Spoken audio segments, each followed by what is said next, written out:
You should record your reaction. It's gonna be priceless. What's in the box? Hey, I'm Gary Payton at the Seattle Supersonics.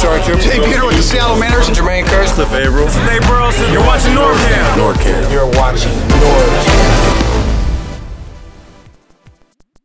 What's up, guys? This is NorbCam coming at you this Flu Friday evening to you. Another weekend of football upon us. Actually, a lot of stuff going on, but a quick look back at last week. First of all, as a Washington Huskies fan, first the Cougars lose badly to Cal, and then UW loses to Arizona State. Both teams that had goals of going undefeated and having this undefeated Apple Cup gone in one fell swoop last weekend. Painful to watch. Then we got the NFL with crazy games last week. We had the Vikings upsetting the Packers, and then Packer fans getting upset because Aaron Rodgers goes down with a broken collarbone. Questionable if he's going to be back for the season. Maybe there's a chance he can get back before the end of the season. Saints upset, blow out the Lions. Didn't see that one coming. The Patriots barely beat the Jets in a battle for first place. It's hard to even imagine saying that. Jets in first place in the same sentence. Questionable call with Austin Seferian-Jenkins, former Husky, looked like a touchdown, turned into a touchback, and ball would come back to the Patriots. Highly debated. At first I thought, man, the Jets got ripped off, but then, you know, I started looking back at that Earl Thomas play that we benefited from, and while the ruling is crazy, the whole touchback thing, if the ball goes out of the end zone, automatically goes to the defense. You know, it kind of applies here too. While I wanted the Patriots to lose that game, they might have been right on that one. 49ers lose another game, losing by less than 2 or 3 points to the Redskins. Cardinals, they looked like they were heading down the tubes. They get Adrian Peterson from the Saints in a trade. Suddenly, Adrian Peterson looks like Adrian Peterson of old, rushing for over 100 yards. The Cardinals are resurging, looking a little scary now. We'll find out if this was just a one-weekend wonder or is Adrian Peterson a true fit for the Cardinals. So, a little nervous, but watching very closely this weekend as the Cardinals and the 49ers mix it up in England. Rams, unfortunately, beat the Jaguars to snag first place again in the NFC West. The Steelers beat the Chiefs, taking away the last undefeated team. The Dolphins and the Falcons. Falcons had a 17-point lead, blew that in Falcons typical fashion as they did in the Super Bowl, losing that game 20-17. So apparently the Super Bowl hangover hasn't completely gone away. Then the big shocker, which applies directly to us, the New York Giants majorly upsetting the Broncos 23-10. Broncos coming in off their bye with one of the best defenses in the league, and all of a sudden the Giants just go to town on those guys, make them look stupid. Then the Chargers upset the Raiders by a point the previous week, and then just when it looks like the Raiders season was heading down the toilet, they go and beat the Chiefs in extraordinary fashion in the last play of the game, 31-30. Chiefs now with a 2-game losing streak, and the Raiders suddenly back into the mix. So how crazy is that? That's the NFL for you. Let's talk Seahawks now. My Seahawks. This game against the Giants in New York, New Jersey this Sunday, it is a must. In my book, I've been saying this all season, another must-win game. One, because the Rams have already picked up the game on us, and so we got to keep pace just to keep things close in this race. But more than that, I think for us to make a statement that we are a team that belongs in the elite of the NFL, we must win this game. There's just no other way to put it. The Giants are a team that we should beat. However, this game scares the crap out of me. The way they looked against the Broncos, plus looking at the Giants' previous games, it's kind of like the 49ers. I don't think their record really speaks to how good or bad the teams really are. I mean, you look at 0-5, 1-5, and you think, oh, these guys are terrible, but it's not like watching the Browns. Sorry, Browns. You got the 49ers losing by a field goal or less in all those games. You got the Giants, in a lot of those games, they were ahead in the fourth quarter, blowing the lead. One of them was a 61-yard field goal to the Eagles, and how often does that happen, right? So the Giants have just been on the unlucky side of a lot of these losses, which, you know, in the NFL, sometimes it's just a little bit of luck that makes a difference, and they just have had, both those teams have had bad luck. So the Giants, I think they're better than their record says. Suddenly, they get this amazing run performance out of, I don't even know his name, Orleans Darkwa. Like, anybody even heard of him until that game against the Broncos? And suddenly he runs for 21 carries for 117 yards. Their wide receiving core is completely decimated. You're thinking, oh, they're completely done. And then it's tight end Evan Ingram gets 82 yards and a touchdown, looking fast and streaky. And you know, Seattle with tight ends, that's been a little bit of our Achilles heel in the past. So that's another reason I'm a little nervous. You know, both the combination of the run game, we haven't been as good on point on the run game, let some big plays happen over this course of the season so far, and characteristically, and tight ends have often been trouble for us. They were trouble for us against the Rams and almost cost us the game. So a lot of things to be nervous, and I'm always habitually nervous anyway when it comes to the Seahawks. Other thing that makes me nervous is we've had some injuries. Luke Jokel, orthoscopic surgery during the bye week. Supposed to be just a couple weeks out, and then it turned out he's going to be 4, maybe 5, possibly 6 weeks out now. We paid this guy $7 million guaranteed to be our starting left guard, and now he's going to be gone for who knows how long. So that's unfortunate. Ethan Posick, the rookie, or Mark Lewinsky is going to have to compete and split playing time, I guess. They haven't really committed to one or the other, so both of them will be taking turns at left guard. That'll be fun to watch. Reese Odiambo will continue his job at left tackle. Try to keep things as consistent as possible. That'll be one to watch there, the left side, against that very tough Giants defensive line and pass rush. Michael Bennett, who played on a sore foot against the Rams, still having foot issues. He's likely to play, but going to be in some pain, probably the rest of the season, really. Jeremy Lane, who was out, is doubtful, so don't know if he's going to be back. So that's kind of the bad news. The good news is, here's the guys that are questionable, but likely to play. Defensive end Marcus Smith, D-tackle Nazir Jones, big one here, CJ Prosise. Finally, it looks like he's going to go. That leads up to my big thing is who has to have the big game key to having this win this Sunday. And I'm not going to put one player, I'm going to put kind of a trifecta of players. And it's going to be on the offense, and I'm talking Russell Wilson, Doug Baldwin, CJ Prosise. I think these three are the key to Seattle getting the win. One of the weaknesses of the New York Giants is their secondary. Their secondary is a little suspect. They've been one of the worst teams when it comes to passes over 20 yards, so you can get them on long plays. We've got to take advantage of that. So Doug Baldwin, who's always clutch, we got to find ways to get him down the field. We got to get Russell Wilson just enough time so he can stand there for a second and then have time to throw the ball more than 20 yards. Because I think if we can get that long passing game going, that's going to help everything else.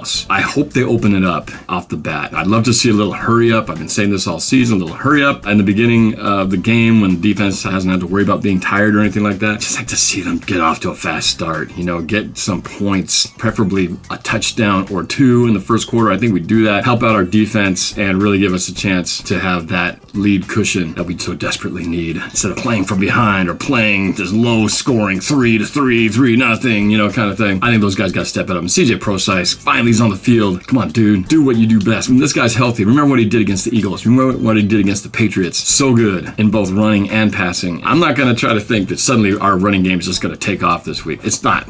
Okay, I'm counting on Thomas Rawls. I've still got him as my guy who's going to break out one of these days. I'm just not counting on it this week. I'd be pleasantly surprised if he does. For those of you who live around here in the local Seattle area, I'd like to invite you to the viewing party that I'm hosting over at Emerald Downs. Yes, I'm talking about Emerald Downs, the racetrack. Well, they have this brand new casino floor on the 5th floor and also a TV viewing area where I'm going to be hosting this Seahawks-Giants viewing party. It's free, open to all ages, so you can bring your kids, lots of TVs to watch it everywhere. They're going to have free appetizers from 12:30 to 1:30 if you wear your Seahawks gear and tell them that NorbCam brought you here. Great food specials all day, drinks, so you can have the alcohol, you can play casino games if you decide afterwards or during the game you want to go, you know, have a little bit of fun at the card tables. They're going to have all kinds of giveaways from jerseys to hats. The Svedka girls are going to be out there giving away Seahawks swag. And best of all, you got a chance to win a pair of tickets to the Seahawks-Texans game at CenturyLink. So, gotta come join me. It's going to be a lot of fun. I'll be live streaming the game, so if you can't come, well, watch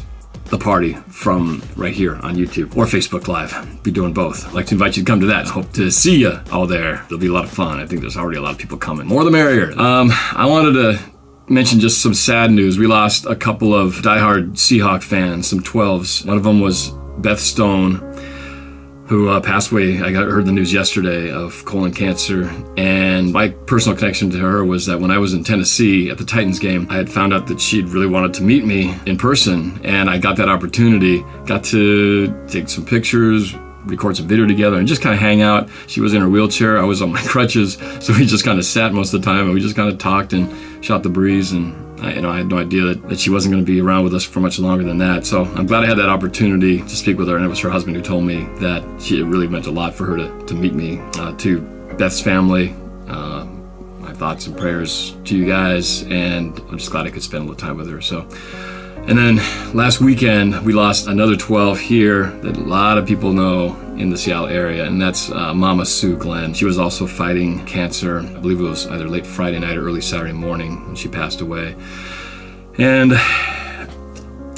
I know she touched a lot of people. Last time I saw her was at our last Seahawkers meeting here in Renton, and she was in high spirits as usual. And we were kind of joking because I had just tore my hamstring, so I was really in pain hobbling around, could barely move, could barely sit, and she was kind of laughing at how I looked like I was in complete torture, getting up and getting down. And I joked with her. I said, I think, Mama Sue, I think if we had a race right now, I think you beat me. And we had a good laugh about that. But that was really, I think, the last time I saw her. So a lot of people here are going to miss her, both locally and 12s from everywhere. She was loved by many, and she had an infectious, just really kind-hearted spirit. Helped us last year, 12s Helping 12s, with our 12s holiday giveaway. Even as she was having her own fight, she was helping us handle raising money and getting money to those who needed it around the holidays last year. So tomorrow there's going to be a celebration of life for her tomorrow in Puyallup from 5 to 10 p.m. tomorrow night, Saturday, at Flanagan's Craft Pub. So I'm going to be there, just be there. It's really just a chance for people to share stories and hang out together. So sad week, but I don't want to end on a downer.